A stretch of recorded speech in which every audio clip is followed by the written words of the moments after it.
Assalamualaikum warahmatullahi wabarakatuh. Halo, saya Faiz Putra Kamar Restu Aji dari 10 IPA 3, siswa dari Manpa Jakarta, dan kali ini saya ingin mempresentasikan tentang berdakwah secara terang-terangan di zaman Nabi Muhammad SAW. Ketika Nabi berdakwah secara terang-terangan, tentunya banyak tantangan yang perlu dihadapi. Dan ini adalah sedikit perjalanan Nabi menuju berdakwah secara terang-terangan.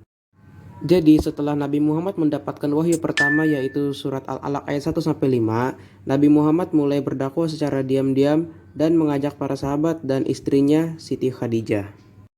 Sampai suatu waktu ketika Allah Subhanahu wa taala menurunkan ayat untuk mengumumkan dakwah secara terbuka. Allah berfirman dalam surat Al-Hijr ayat 94, Fasda bima tu'maru wa arid anil musyrikin. Artinya adalah, maka sampaikanlah secara terang-terangan segala apa yang diperintahkan dan berpalinglah dari orang-orang musyrik. Nah, sejak itu Rasulullah mulai berdakwah secara terbuka dan tentu saja dia menemukan beberapa tantangan. Bahkan dia harus rela dimusuhi oleh kaumnya. Mereka semakin keras dalam menyakiti Rasulullah dan umat Islam. Dan inilah dampak dari dakwah terbuka dari Rasulullah SAW. Satu persatu orang mulai menjadi mu'alaf.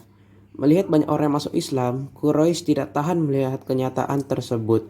Mereka mulai mencela agama Islam dan mengancam Allah.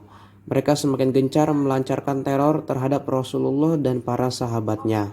Melalui pamannya Abu Thalib, Allah melindungi Rasulullah karena pamannya adalah bangsawan yang dihormati oleh kaum Quraisy. Maka dari itu, penduduk dari Mekah tidak ada yang berani terang-terangan menyakiti dia.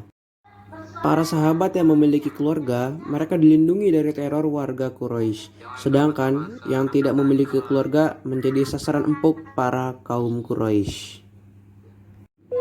Dan ini adalah beberapa sahabat Nabi yang terkena sasaran dari para kaum Quraisy. Yang pertama adalah Ammar bin Yasir dan ibunya Samiyah. Mereka disiksa karena tetap beriman kepada Allah Subhanahu wa taala. Setiap kali melewati orang-orang Quraisy, mereka disiksa dengan kejam. Rasulullah menghibur mereka dengan mengatakan, "Bersabarlah wahai keluarga Yasir, karena sesungguhnya yang dijanjikan kepada kalian adalah surga." Hadis riwayat At-Tabarani. Sahabat Nabi yang kedua adalah Bilal bin Rabah. Dia juga disiksa dengan sangat kejam karena tetap beriman kepada Allah.